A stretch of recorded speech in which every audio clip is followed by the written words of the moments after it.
cancersupport.org. The format of today's webinar will be as follows. Our speakers will be presented first, and then we'll move into our Q&A discussion. Thank you to those of you who submitted questions prior to the webinar as part of the registration form.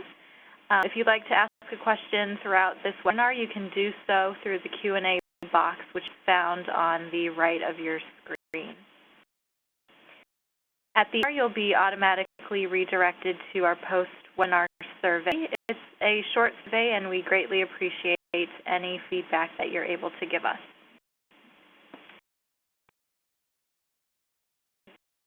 So, some background on the cancer support community. We are an international nonprofit organization that provides social and emotional support to all people impacted by cancer. The Wellness Community and Gilda's Club joined forces back in 2009 to form the Cancer Support Community, and through that merger, we now have over 50 affiliates across the country, as well as satellite locations and online programs. The mission of the community is to ensure that all people impacted by cancer are empowered by knowledge, strengthened by action, and sustained by community. This slide shows some of the resources that we have available. So we have our Cancer Support Helpline, which is staffed by licensed clinical social workers who are available Monday through Friday from 9 a.m. to 9 p.m. Eastern Time, and can help answer any questions that you may have and point you to valuable resources. We have our Cancer Experience Registry, our Open to Options program, and our Frankly Speaking About Cancer program, all of which is available on our website. If you'd like to learn more about it or have any other questions, you can visit our website or call our helpline, which again is listed on the screen. So for today, we will talk about some of the coping with metastatic cancer. We have a patient representative who will share his experience, and we also have a facilitator on the line who will be walking us through a mindful meditation session. So to introduce our speakers for today's webinar, we have Felice Apolinsky, Dawson Wells, and Robert Wolf. Felice is a clinical social worker and has been the program director of Gilda's Club Nashville since August 1998. Felice is an active participant in the integration process merger of Gilda's Club worldwide and the Wellness Committee to the Cancer Support Community. She is about the mission and is passionate about delivering quality and clinically rich programming. She is herself privileged to work at Gilda's Club Nashville, which is an environment that provides and promotes a community of shared wisdom, support, judgmental acceptance, and deep respect. Dawson is an MSSW candidate at the University of Tennessee College of Social Work and group facilitator at Gilda's Club Nashville. Dawson has been teaching mindfulness meditation for the last 4 years. For the 3 years, he has been teaching a biweekly meditation course at Gilda's Club Nashville. Singer-songwriter living in Nashville, Tennessee since the mid-90s. Songs have been recorded domestically as well as in Germany, Canada, and as far as New Zealand. He has been married for 11 years.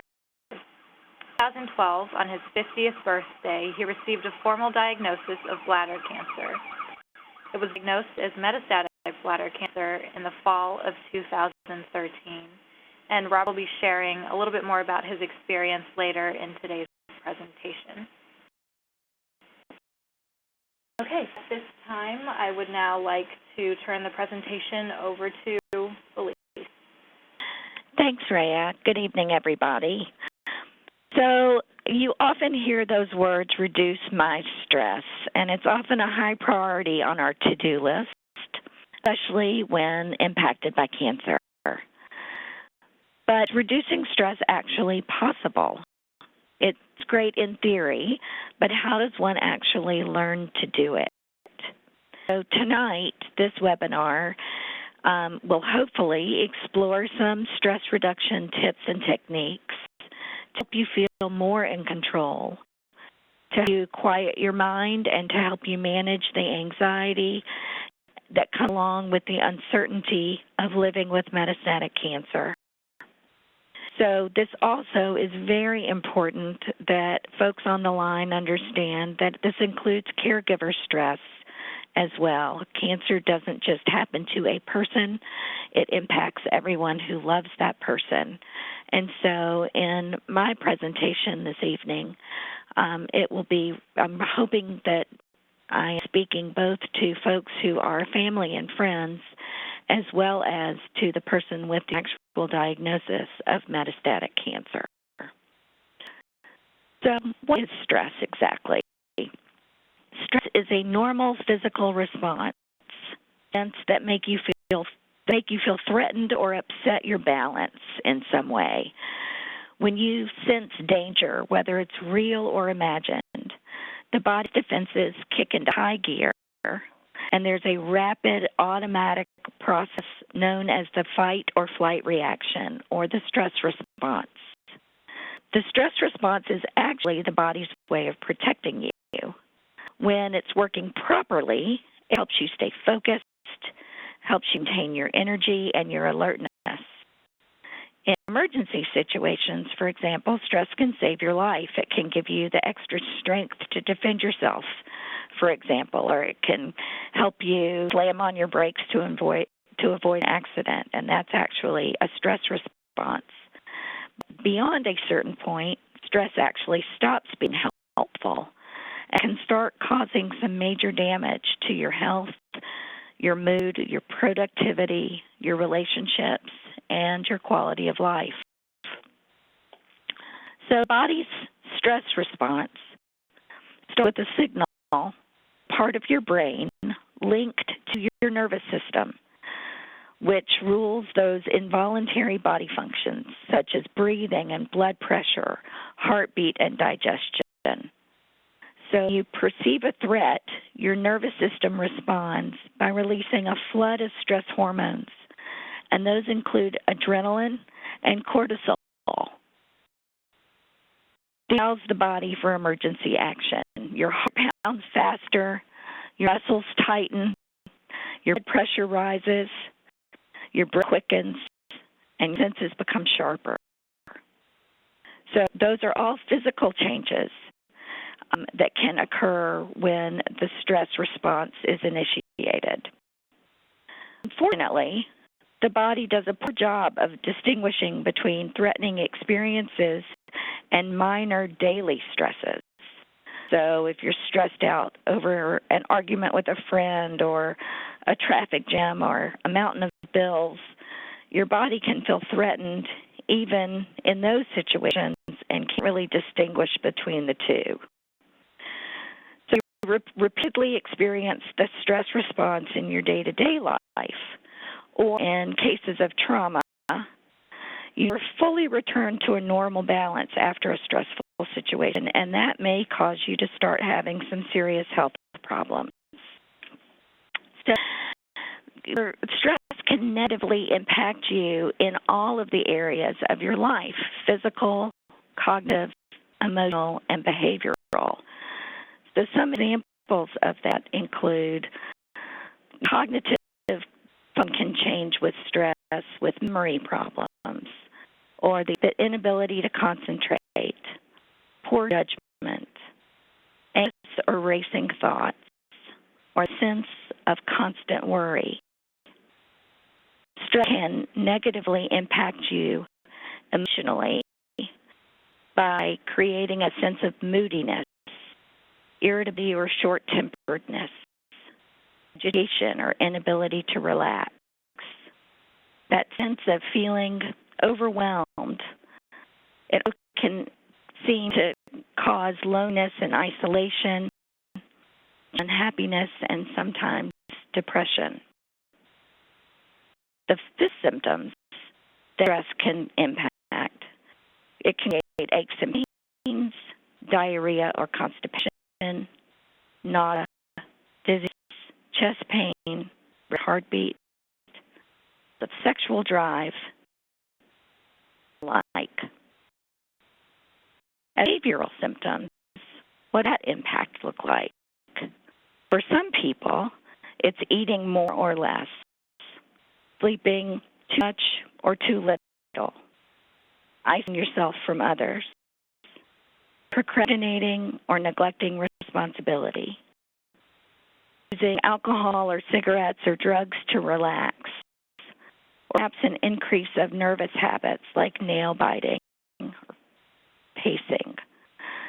So term, these things can really they move from stress to distress.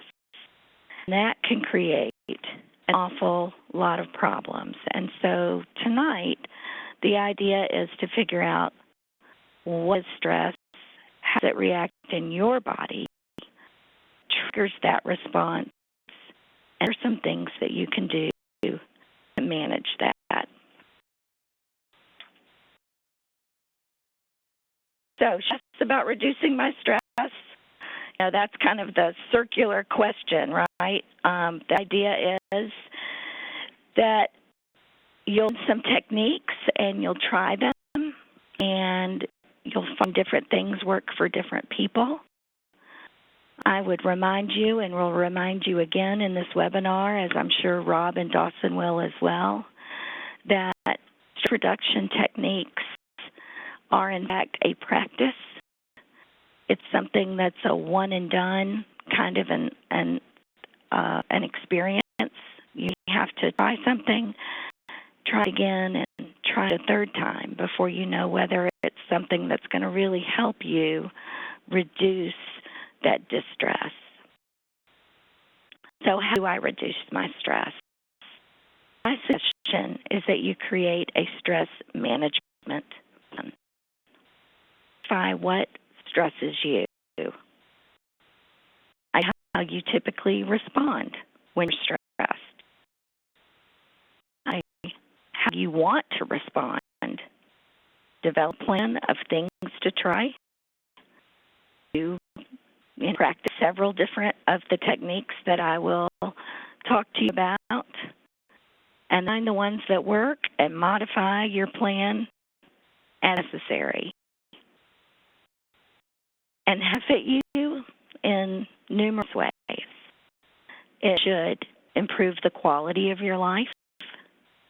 It should increase your energy level and hopefully help you sleep better, improve your digestion, increase your focus and productivity.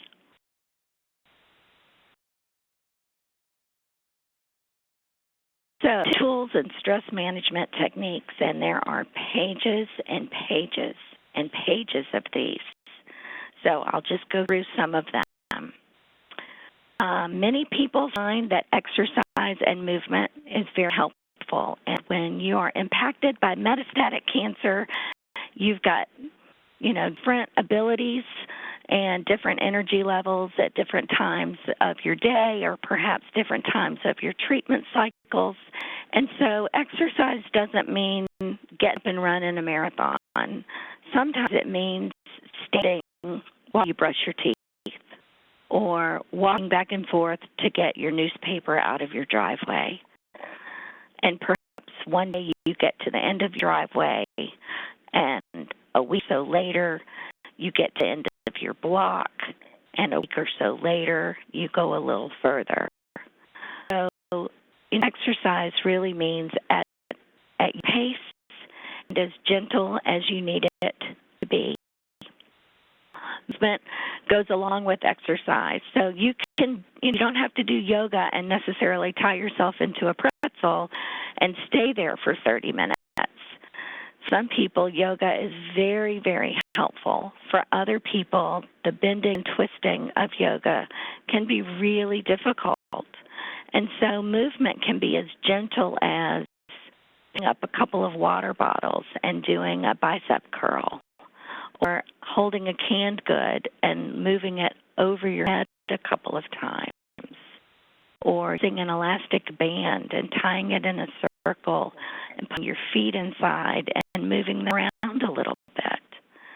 it can be as much or as little movement as your body and your energy allow. The technique is some dedicated stress time. What that means is give yourself the opportunity to worry for a certain amount of time every day. People use what's called a worry box, where you take a sheet of paper and you write down everything that's worrying you, tear it into little strips and stick it in a box. And every day you take that box out and you give yourself 15 minutes to move through those pieces of paper and really sit there and think and worry about those things. And then you put them back in the box, you put them back on the shelf, and you go on about your day. And as silly as that may sound to some people, there are folks that have really found enormous benefit of just allowing themselves the opportunity to really dedicate some more time, and then it lightens the load for the rest of the day. Technique is allowing yourself some breaks and distractions. You enjoy. What brings a smile to your face? What distracts you from the distress of living with the uncertainty that metastatic cancer can bring?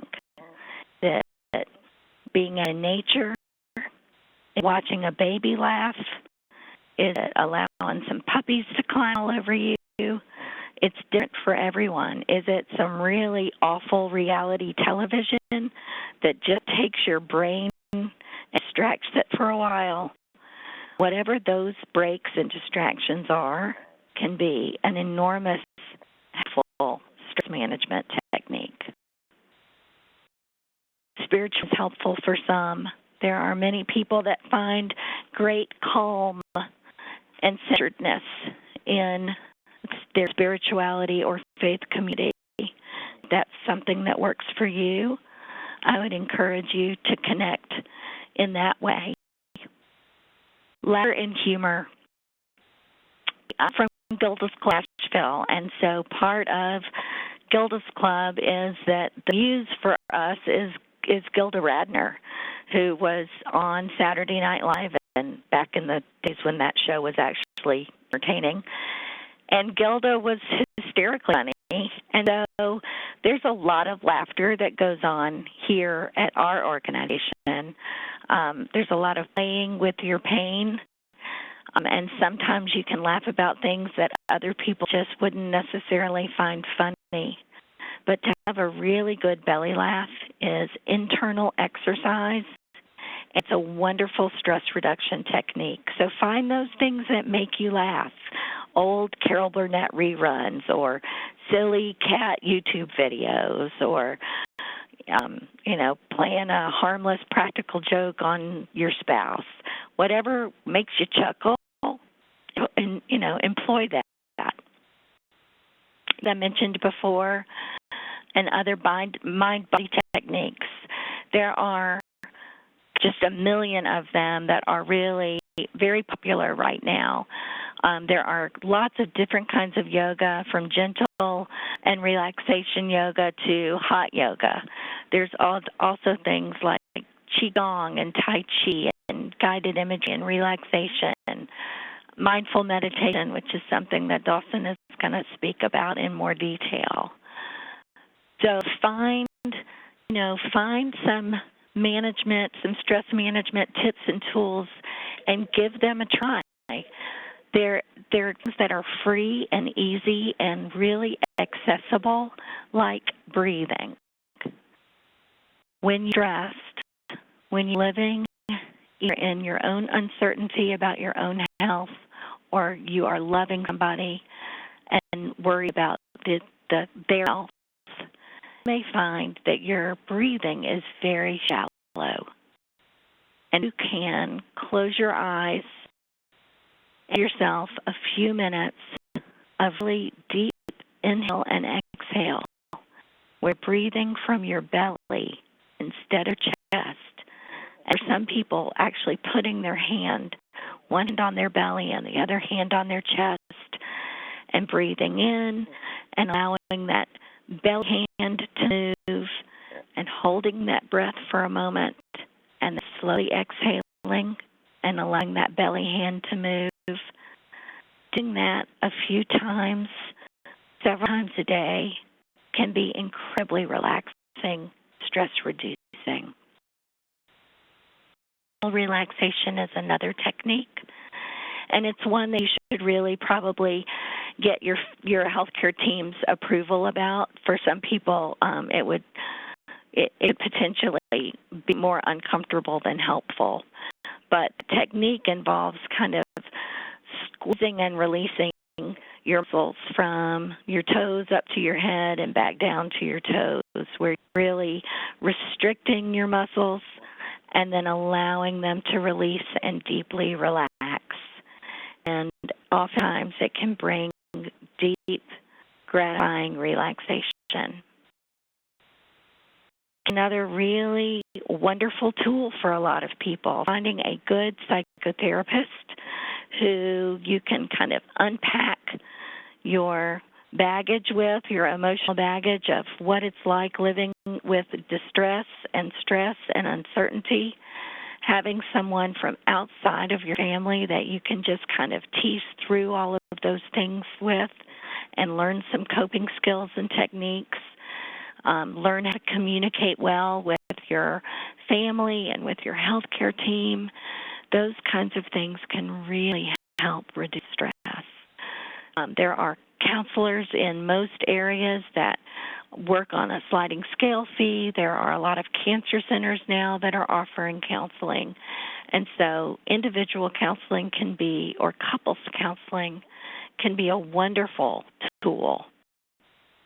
As a support group, if you can find a wonderful support group in your area where you are connecting with other people who are living with metastatic cancer, or connecting with other friends and family who are loving people living with metastatic cancer, not only will that break through the isolation and help you feel less alone, it's also a wonderful way to share wisdom and support and some suggestions and learn what's working for some folks, and you could give that a try, and they in turn will learn from you.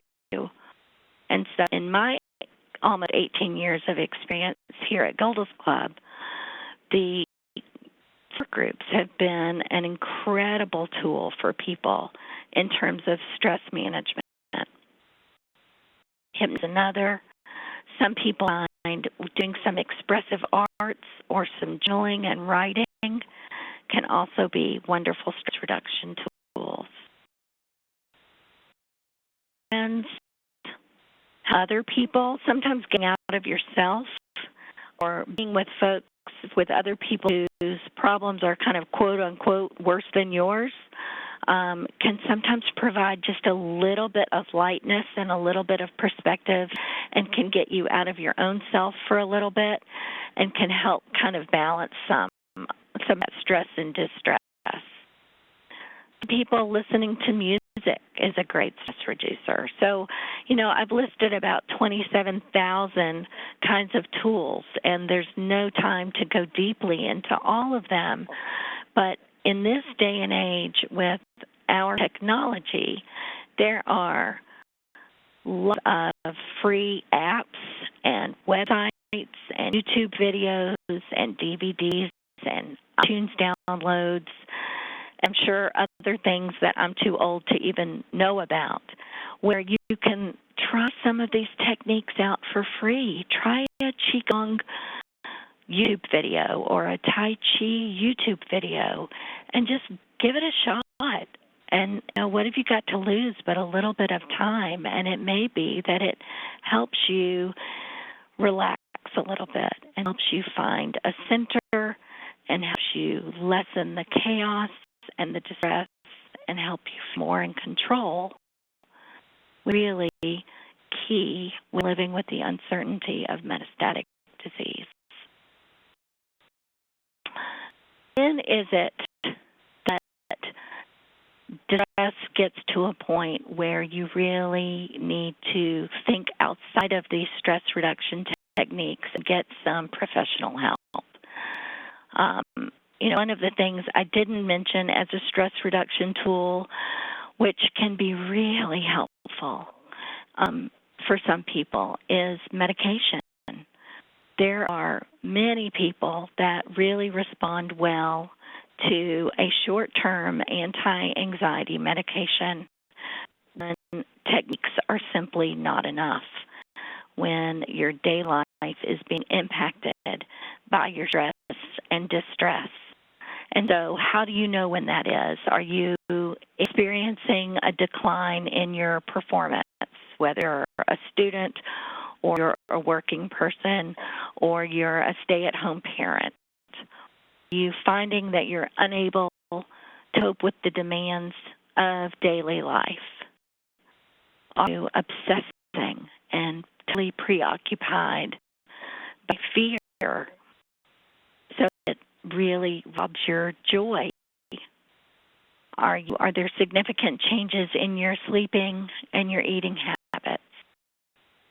Are you using substances or being self-destructive in ways? If any of those answers are yes, if you are withdrawing and isolating, or have suicidal thoughts or any urges to hurt yourself or others, then absolutely it is time to raise the white flag and reach for help. And there is no shame in discussing those things with your healthcare professionals. It's not unusual to experience anxiety and distress when cancer is in your world.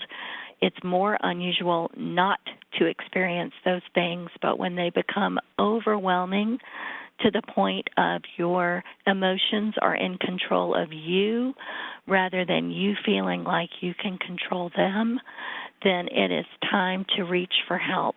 Talk to healthcare professionals, call 911, go to your nearest emergency room, or call your local crisis hotline. So it's probably not a bad idea to have that local crisis hotline number pasted on your phone or in your cell phone so that if at 3 a.m. when those stress goblins hit and you start to feel preoccupied by those, that you've got a number handy to reach for to keep yourself safe. So, your own personal stress management plan. List for yourselves what's stressing you. Then how typically are responding. What are your moods? What's your behavior? What's your physical symptoms of those stressors? Identify 1, 2, or 3 of these techniques that I've listed and give a try. Develop a plan. Practice, practice, practice, and modify the plan as needed. So that you schedule a few minutes of practice every single day if possible. And, realistic. Not everything's going to work for everyone, and there are going to be days that things work better for you than others. And so, don't beat yourself up. Just try something new. Try it more than once, perhaps try it a third time, and then ditch it and try something else. There are so many choices that you will find what works for you. So much for your attention. I am going to hand the webinar over to Rob, who's going to share some of his personal experience. Thank you.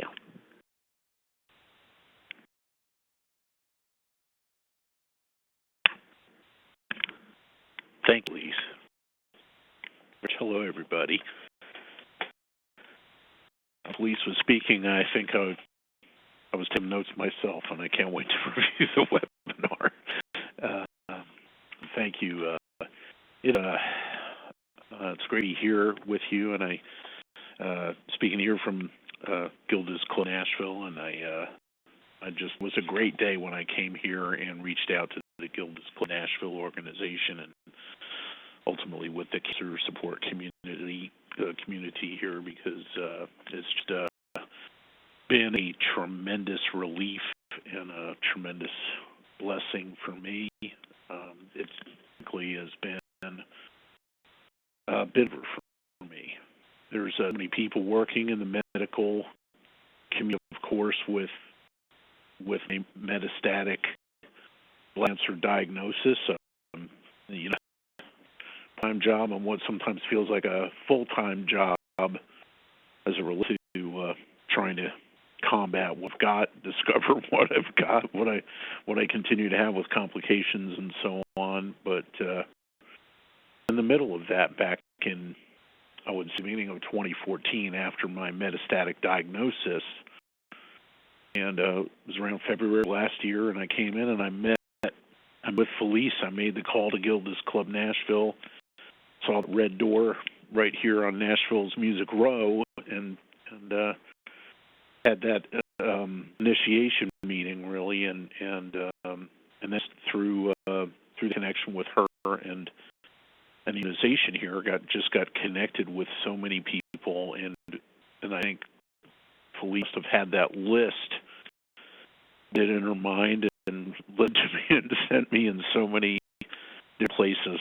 and I've taken advantage of so many of those things that she's recommended them, and sharing some of them with you today is a real pleasure. I would say that it has been a dramatic help, and I am confident that it will continue to be.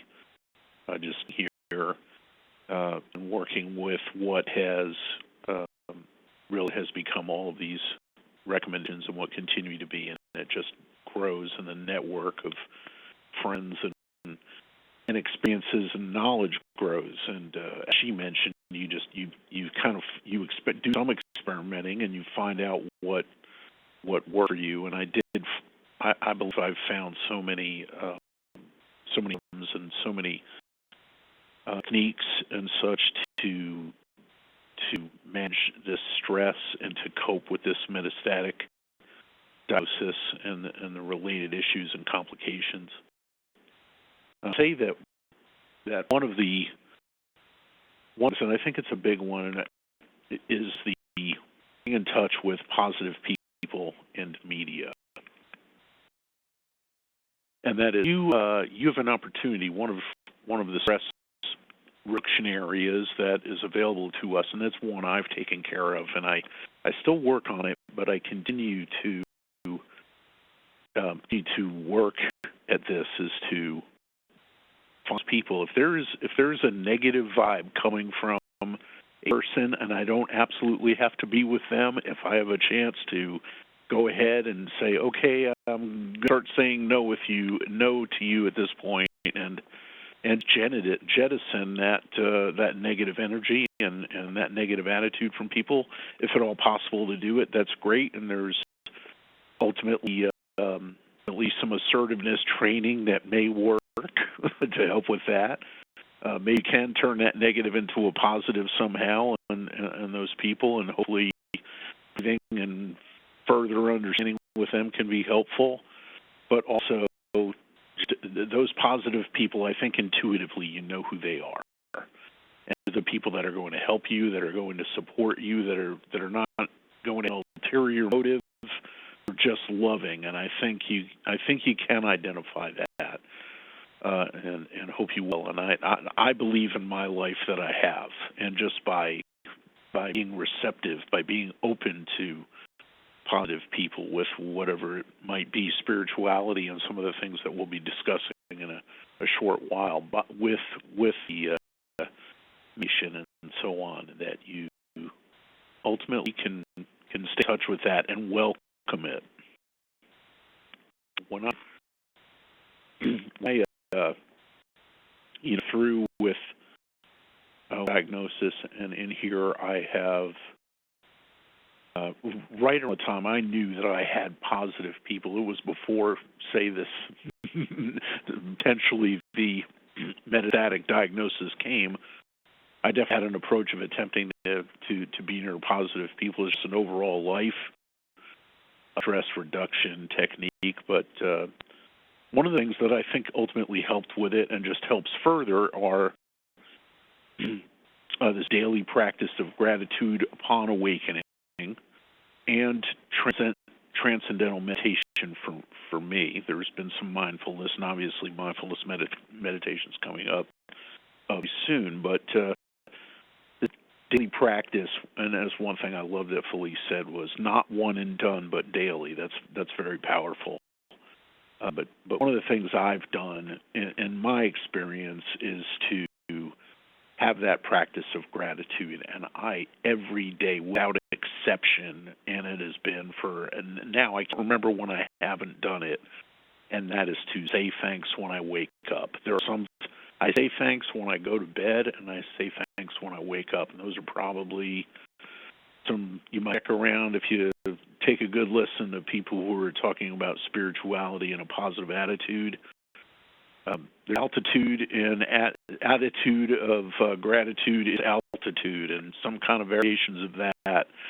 Upon awakening, I say my thanks, and I remain grateful, and I pray that and just concentrate on hoping that whatever's brought to me that day and in the morning and whatever, that I will have how to cope with it, and I'll have the positive people to help me cope with it, and there'll be the strength to do that.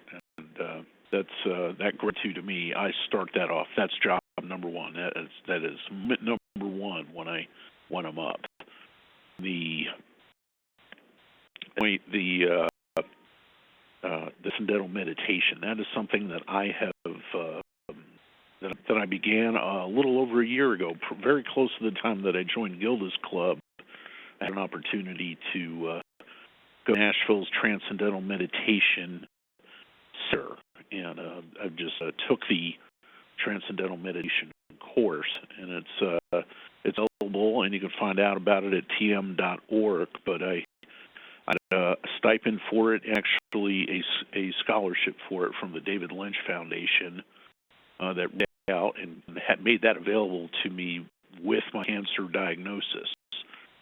But I learned technique from certified teachers, and I have been practicing that every day since.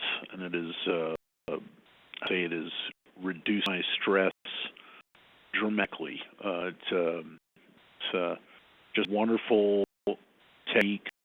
It has even benefits in terms of reduced stress, but even heart rate, blood pressure, just coping capability, and many studies have been done, about 600 of them. I've just experienced joy with it, and will definitely continue to do so. It's been indispensable in my journey here, and in my ability to cope with the metastatic diagnosis.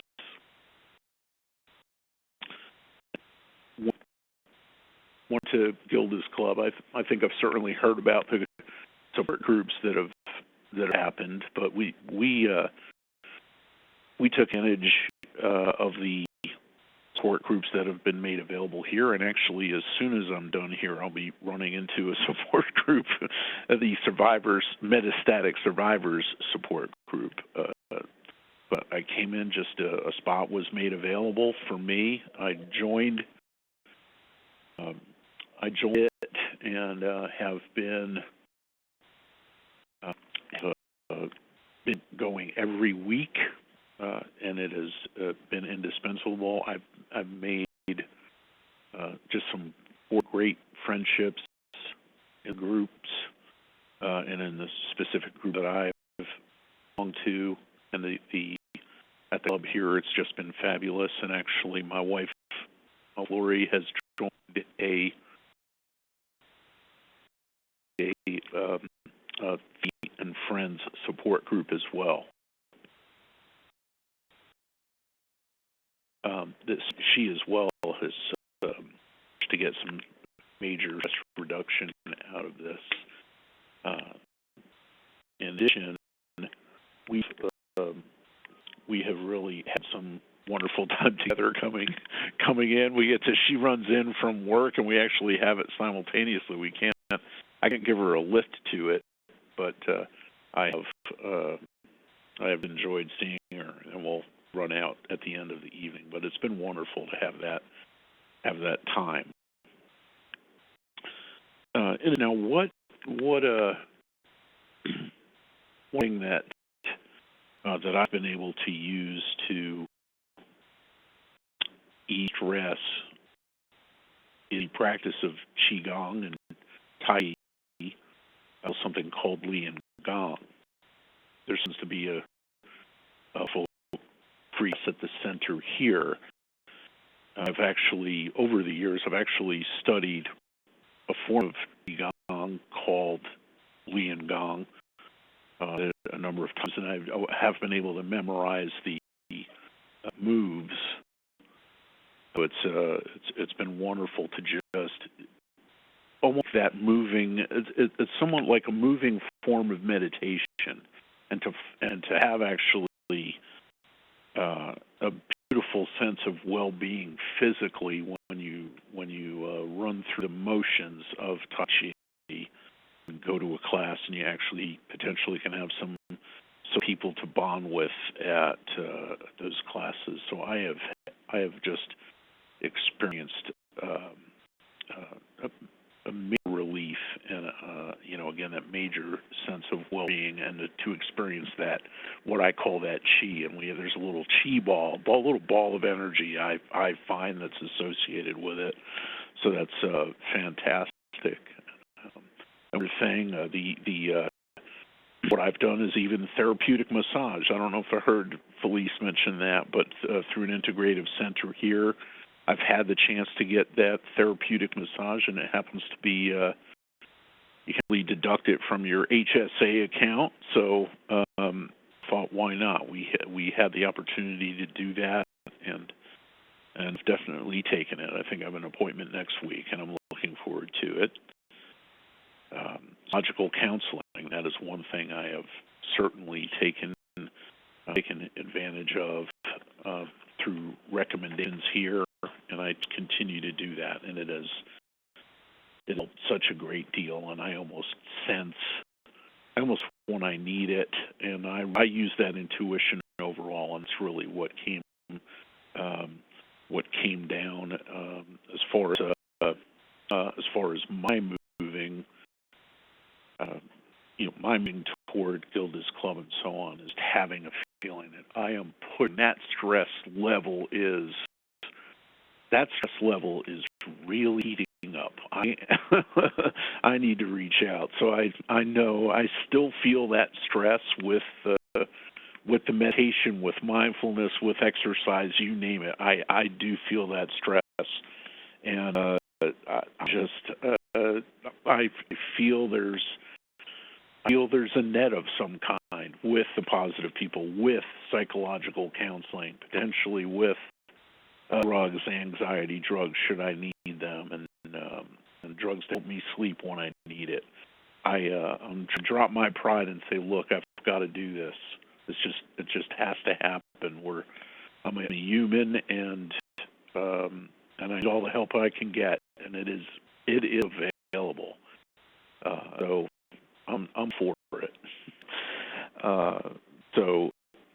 Yes, psychological counseling, definitely a great opportunity there.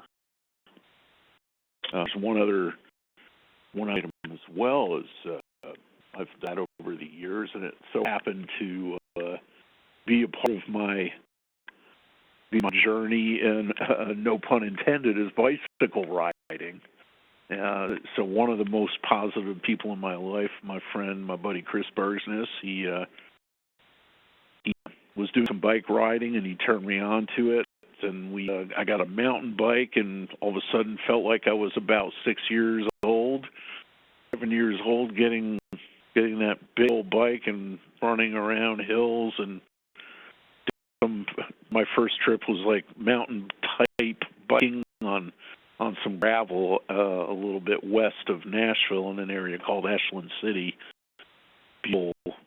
Beautiful paths out there, and it has just been to get involved in that. And I mean, sometimes, and actually, lately for me, it's been a little more difficult to get into that. I've been a little more challenged in terms of strength. So something gentler like T and Gong is definitely possible, and feel like better alternatives for me at the moment. And if it so happens that today is not the day I go out bicycle riding, that's okay. If it so happens I just need to sit and do a few Li and Gong moves and do something called King the Chi, a couple of those exercises, I've done well. And I would say recently in my experience, overdoing it has been a problem, and I overdid it last week, and I'm paying for it. I've been paying for it for a few days, so that's something to really watch out for. Effort to reduce stress can sometimes lead to a little extra. So pay attention. People say stay out of the sun, stay out of the heat, drink plenty of water. Some of that basic advice can be very helpful, and I'm thankful that however I've overdone it, I feel things are under control at this point. But those are risky, and you can so just watch out. But yes, moderation is good. The thing that Lori and I get involved with are our favorite shows, and that's been a great stress reducer for us, for both of us, and it's been in terms of coping with the metastatic cancer. This has been amazing. My personal favorite show is Key and Peele. They're a comedy duo, and they have a show on Comedy Central, and it so happens that Lori and I can't get enough of their program. There are others out there, of course, but that's the central one, and it is. I could distress. For us, it's laugh so much you cry. That's unbeatable as far as I'm concerned. To be able to experience that. As a songwriter, one of the things I've done on the songs that I've written, I've tried to keep in the mix. I definitely enjoy writing funny songs, and I enjoy playing with words. I believe that can be helpful to just look for something that'll bring a smile to you or somebody else, and it helps to have somebody. I know in my experience, it helps to have somebody that will laugh at the horribly flat joke that I just offered. So Lori is pretty amazing.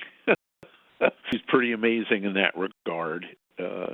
So that pretty close to wraps up the time that I had, and it's been an honor to share with everybody what I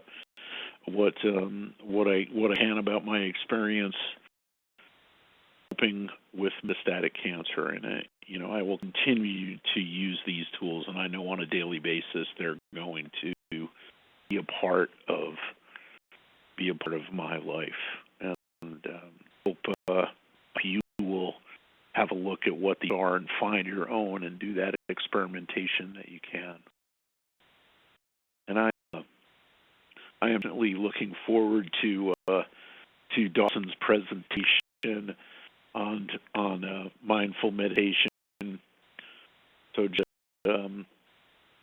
down for Dawson will be right here, and thank you all so much.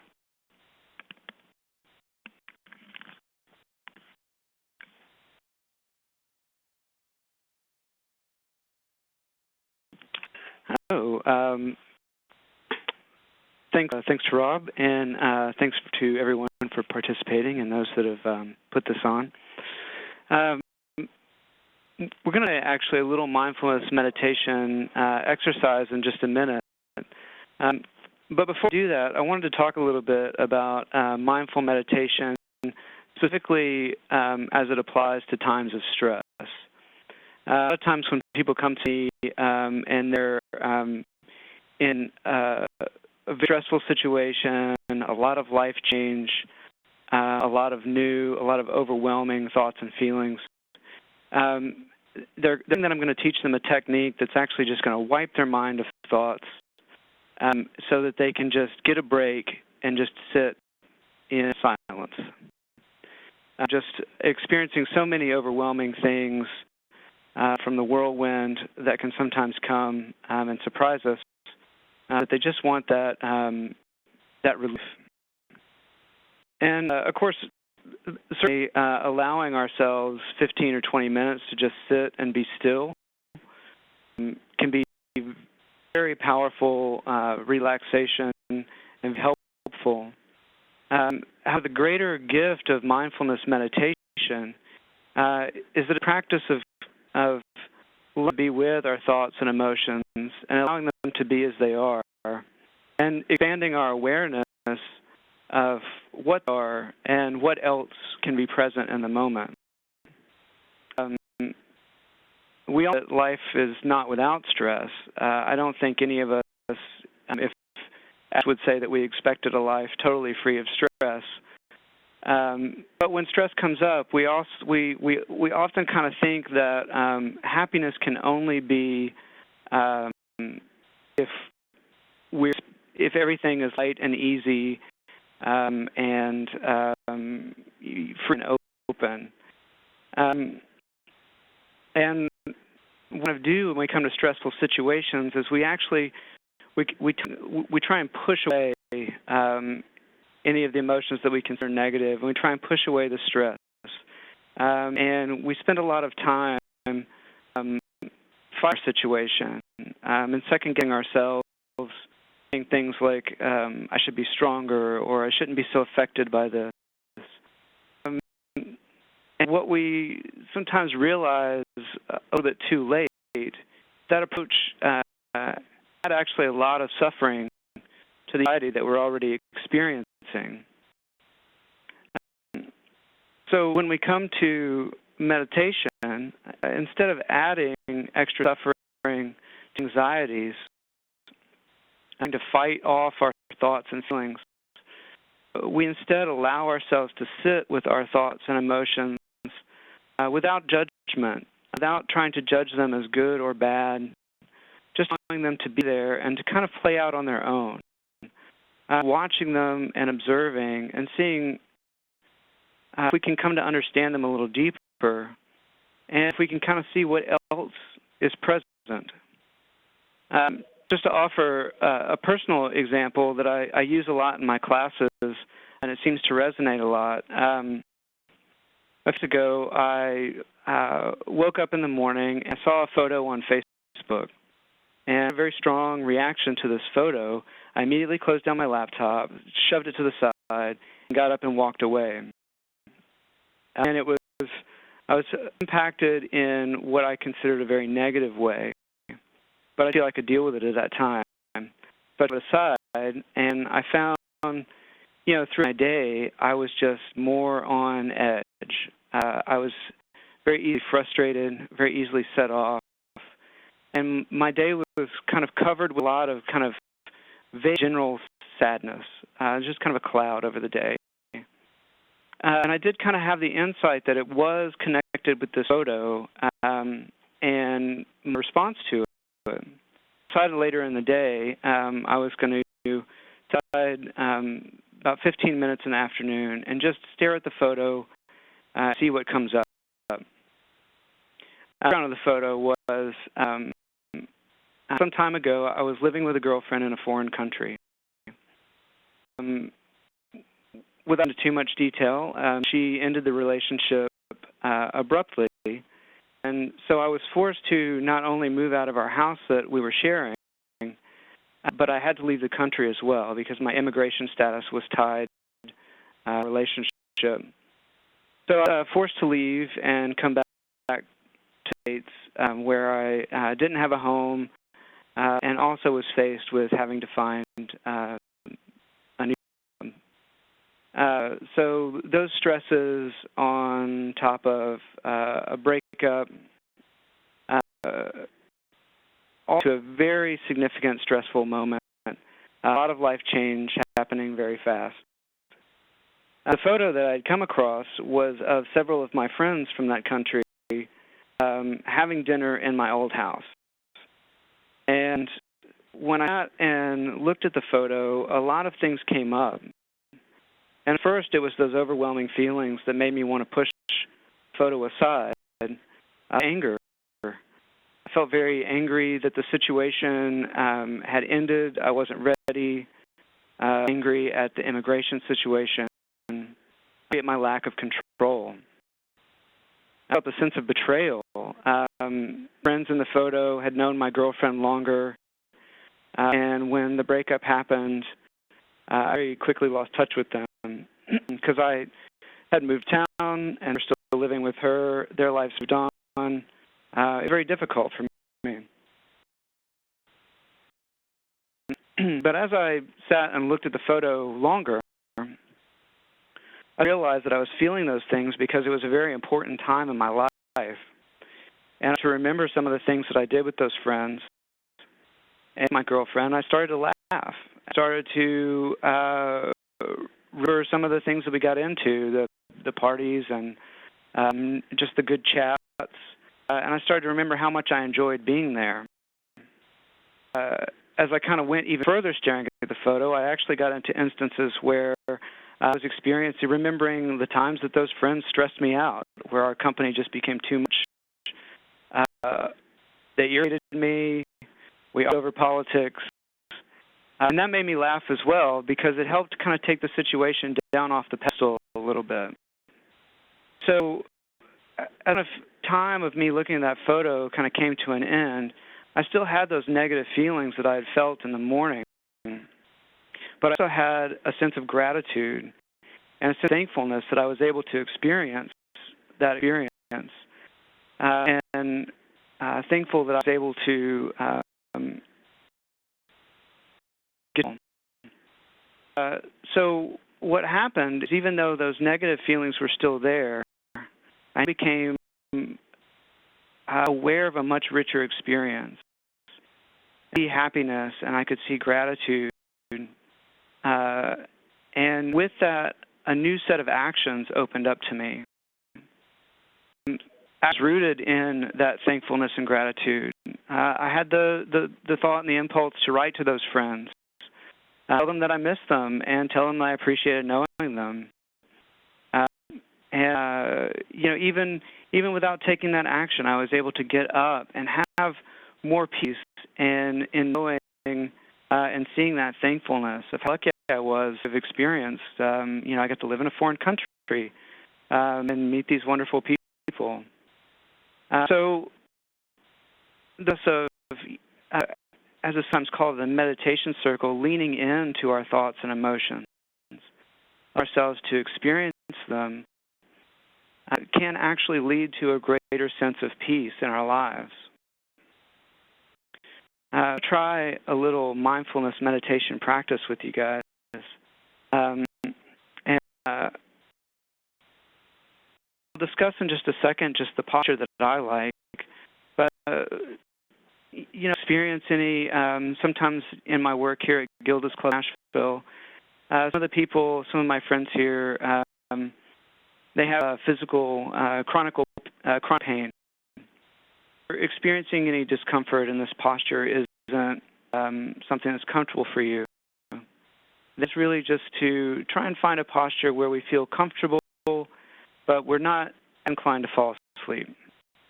If you do fall asleep, that's fine. You probably needed a nap. Wait and listen to this webinar later and try it again. But I like to sit with both feet on the floor, and I imagine that there's a string coming from the crown of my head, and it's kind of being pulled up. So a very deep posture, a very upright posture, but still comfortable. As you move into that posture, just go ahead and doing this now. I'll also maybe put my hands in my lap I personally like to interlock my fingers and just rest my hands gently in my lap. And then either with my eyes closed or just at a spot just in front of my feet on the floor, just begin a couple of conscious, deeper breaths. Just you. And just finding the breath in our body. Our mindfulness meditation is going to be our anchor, and anchor into the present moment. The sensation of your abdomen moving in and out, or maybe you can feel the air as it moves across your upper lip, just as the breath moves in and out.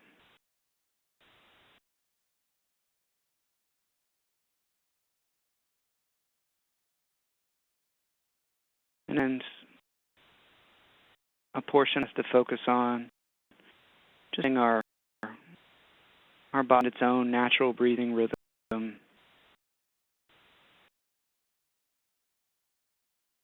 And as we do, starting to bring our awareness to the sounds around us in the space. You may hear the air conditioner fan buzzing. You may outside sounds and allowing them to be there. Noticing yourself with those sounds rise and they pass.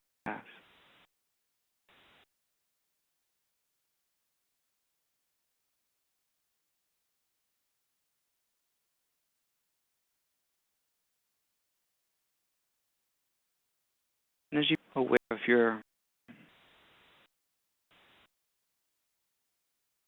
breath, sounds around you, starting to attention inward. Just notice moves in your body.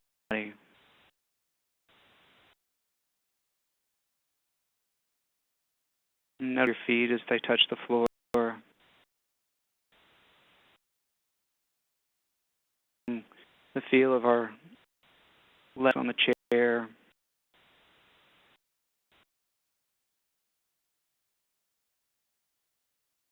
Sensations in your body. Sensation I normally label as pain or discomfort.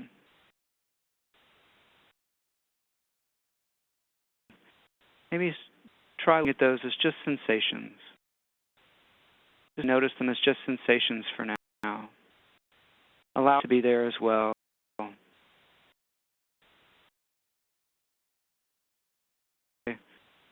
Allow some tension to release on the exhale of your breath.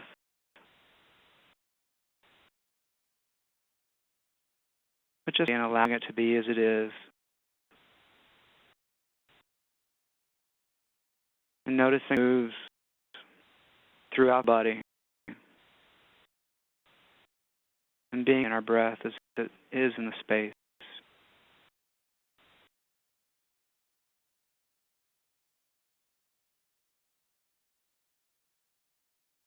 And as we this,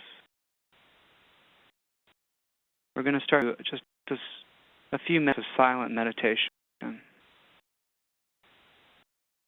this time, you find that thoughts and feelings, sensations, or sounds outside make them distract you from focusing on your breath. And some of those are very easy to let go of. Times you think about the grocery list or something you're going to do tomorrow. You may be easy to let go of that and return to focusing on just the breath as it moves in and out. But if any thoughts or feelings that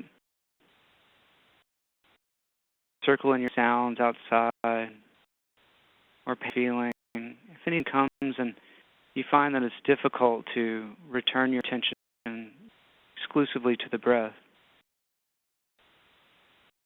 with those thoughts, feelings, sensations, allow those of your practice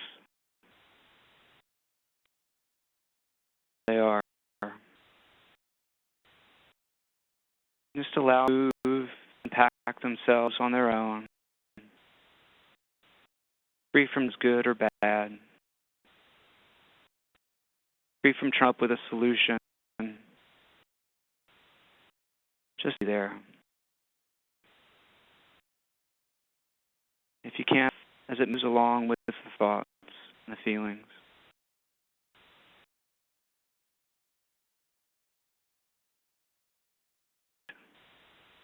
In the course of time, we're only spending a short time here, but in the course of your meditation practice, focus on a feeling. You may find that it eventually becomes uncompelling on its own. Find that your mind has wandered on to something like a conversation today. And at that, you find that it's easier to return your attention to your breath. Just allow to return to the breath at that time.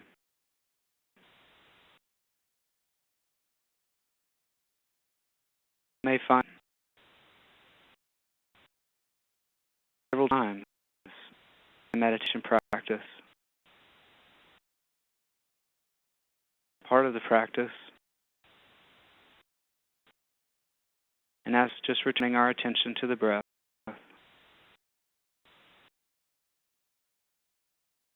We'll do this in a couple of minutes,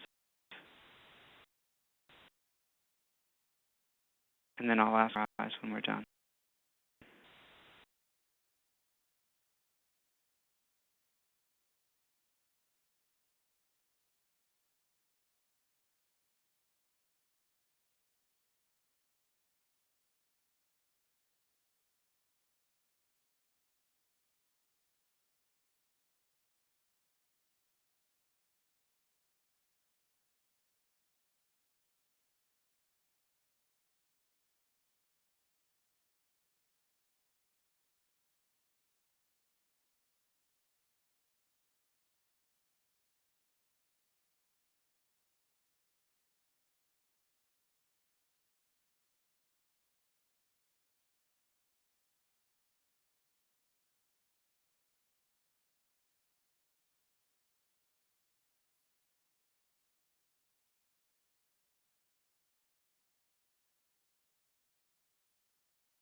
Now, if you want to open your eyes.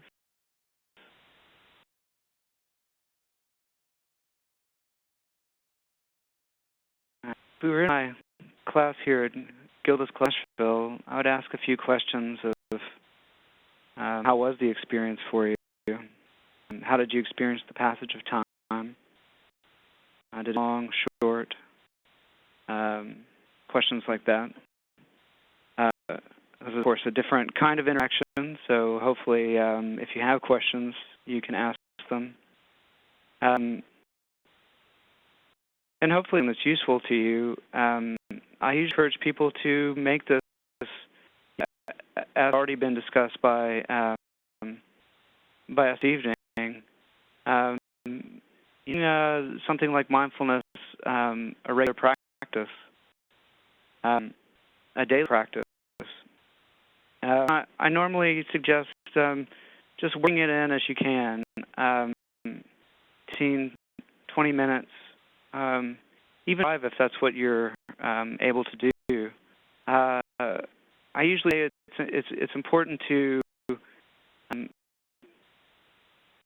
find a time easy for you to work into your schedule to start with, so that you start to kind of get into the habit and to feel the benefits of regular practice. And as you do that, you can increase the time.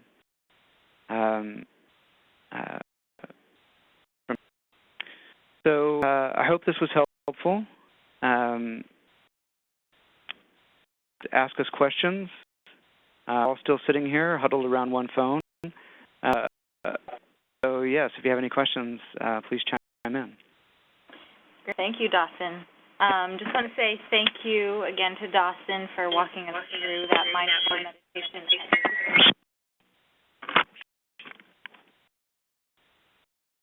Also to Robert for being open with us and sharing your experience of coping. And also thank you to Felice for sharing information with us on uncertainty, stress, and distress, and providing some valuable tips and tools to help manage and also when to seek help.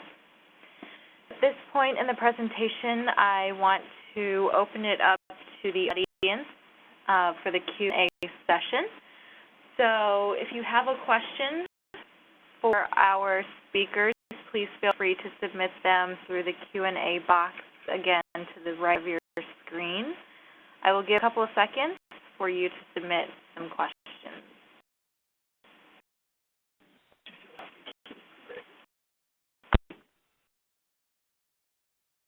Okay, so Felice, we have a question for you. One of the big issues I've heard is anxiety. It's difficult to concentrate and even sleep before a scan, up to the point of even getting the scan results. What strategies do you suggest we try in order to handle this time of extreme anxiety? So that's a great question, and yeah, the fact that they've even coined a term just indicates how common that is.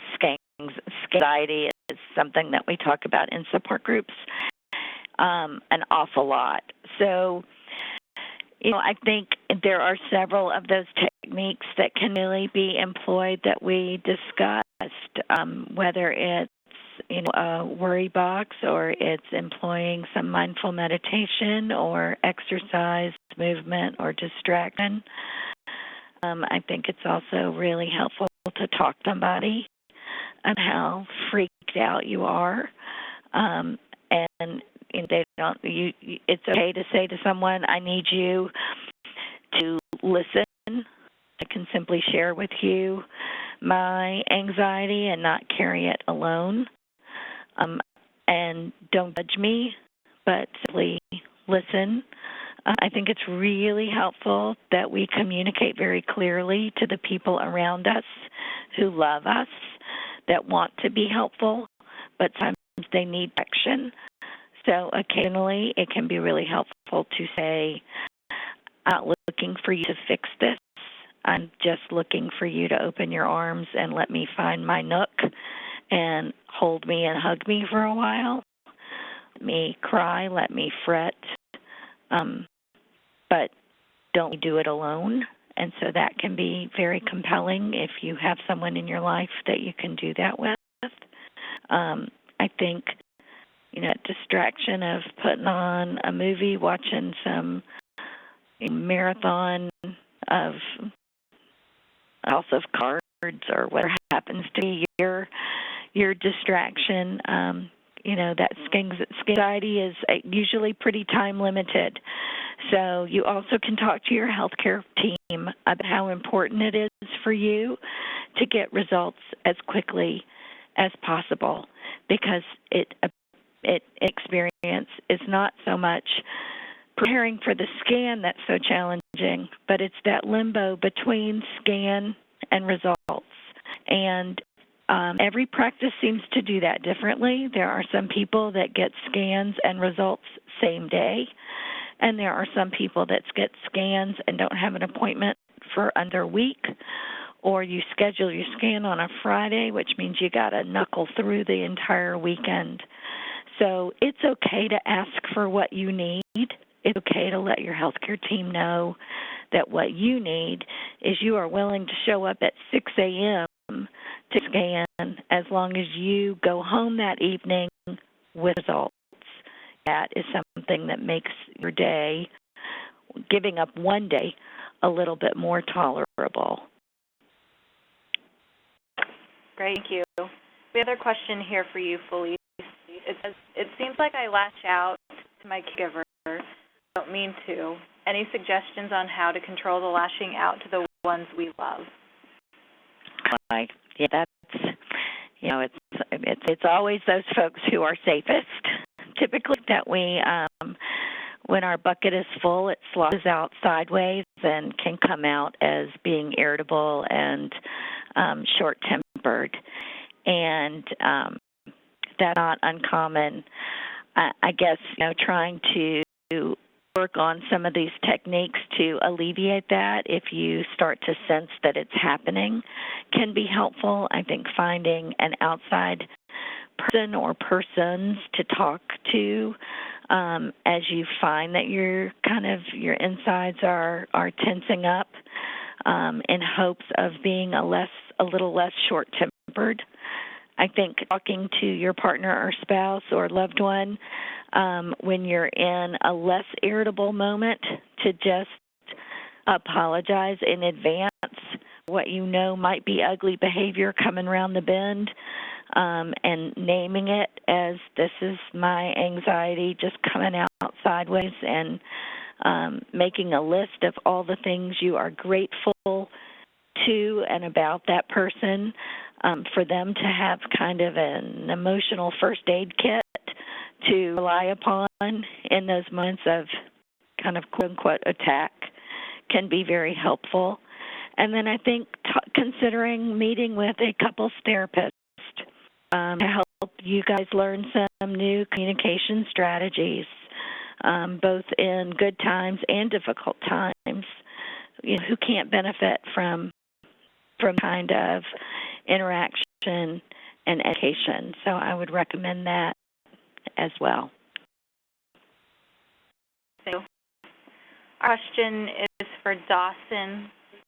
Dawson says, I know you said to meditate when you have the time, but is there a better time of day to do it, like the morning? I usually recommend that people experiment with that a little bit. It can be helpful to pick a time when you're just starting and just commit to it and see how it fits. Just maybe start in the morning and say, try this everything when I wake up and see how it works. The next week you try it in the afternoon. Some people same schedule for years. For me, my schedule fluctuates a lot, so sometimes it'll be a few months I'll be meditating in the mornings, and then my schedule will change, and it'll be 3:30 in the afternoon. So that's one way of saying, feel free to experiment. It's your practice, and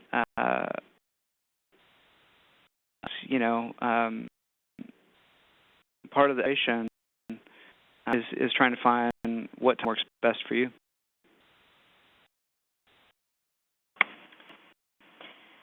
It says here, I'm hearing from my 31-year-old son who has stage 4 pancreatic cancer. I have metastatic breast cancer. I am playing both the caregiver and patient and on how I can cope. Wow. That's a lot. I think, what in my experience, one of the most powerful coping tools, if you've got it available to you, is a support group. And you're wearing two different hats.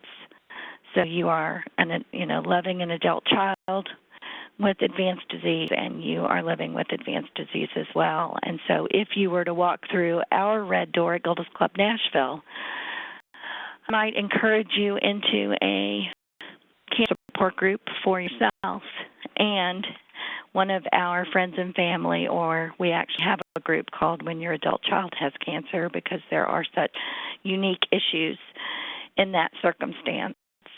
Being with other people who are experiencing similar challenges and stressors is oftentimes, at least in my experience, the very best things that you can do to not feel so alone in all of this, to have that community around you to guide you and share wisdom and show up when things are good and show up when things are hard, which unfortunately there are plenty of people in the kind of quote-unquote healthy world that may fade away during moments of crisis like this. So making sure you're surrounding yourself with people who won't back off, will actually lean in because they understand the challenges, because they live them, be very compelling. And I would also encourage, again, considering some individual support, some individual psychotherapy where for a 55-minute hour you get some dedicated time to just unload, tease through, and learn some coping mechanisms to put in place. So any of the combination of the above, I think, might be helpful. Thanks. We also have a question here for you as well. And sometimes it is difficult to know what to answer when people ask how I'm doing. This isn't a problem for people close to me, but for those who are friends who are less close. I simply answer that I am fine, but sometimes that feels like a lie. Any ideas? Great question. First of all, the fact that you have people in your world who are showing up to check in on you is really wonderful. I hear an awful lot about folks who have really lost relationships during this process. I'm sure for a host of reasons. Either people are afraid they're going to say the wrong thing, so they choose to say nothing, or they are, there but for the grace of God go I. They're just afraid of the whole situation, so they don't get near it, or it triggers something in their past for a whole host of hopefully well-intended reasons. A lot of times relationships change and people disappear. So I love that people are asking you. I think there's not a blanket answer. I think first of all, you have to decide what do you want to share, we're comfortable in that moment sharing, and it's really and what is the consequence of that? If you share with somebody that you're having a hard day and they lose it, does that mean you're then expending all of your energy taking care of them? And does that meet your need? They're a person who, if you're honest with them and say, you know what, today is a hard day, if they will show up and say, tell me more, or what can I do, then absolutely share that. So it's so much of a unique situation and very unique in terms of relationships and just what mood you happen to be in. But I think it's helpful for people to, in the mood, to educate folks, especially when living with metastatic illness. There are a lot of people that make the assumption that if you have hair, with cancer, if you have hair, you must be fine. Or chemo is quote-unquote over. You must be well. And living with metastatic disease is a whole different ballgame and is very misunderstood. And so if you can say to folks, today is a good day, or I've had a good scan, but I'm concerned about the next one, or I'm anxious because I've got a scan coming up and that will determine what happens next, or I'm having a good hour, but that means I'll be on the couch 2 hours from now. There are a million different ways to answer that question. Again, it comes back to what you're comfortable in sharing. So we have very quickly time for one last question. Felice, your recommendations for talking to a 14-year-old child about her daddy having metastatic pancreatic cancer. Her mother is not in the picture. Well, it could be a whole webinar in and of itself, actually. How to talk to children about cancer, how to talk to children about metastatic cancer, how to talk to children or teens about end-of-life issues. That's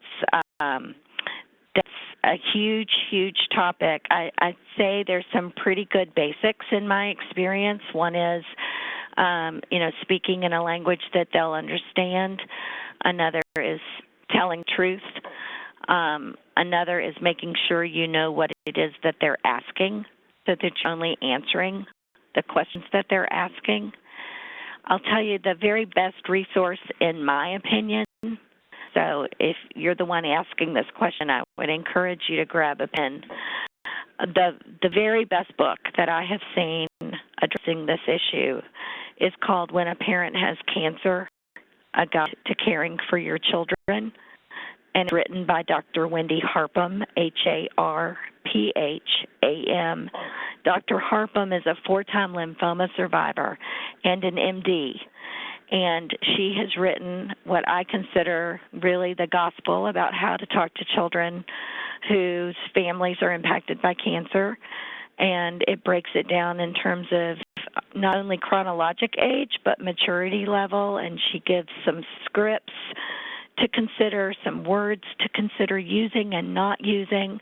And in the back of the book is a second book, which is written by one of her children, who is, maybe she was 6 or 7 when she wrote this book that's on the inside back cover called Becky and the Worry Cup. So for little ones, it's a wonderful tool as well. So, and it's When a Parent Has Cancer, A Guide to Caring for Your Children by Dr. Wendy Harpham, Harpham,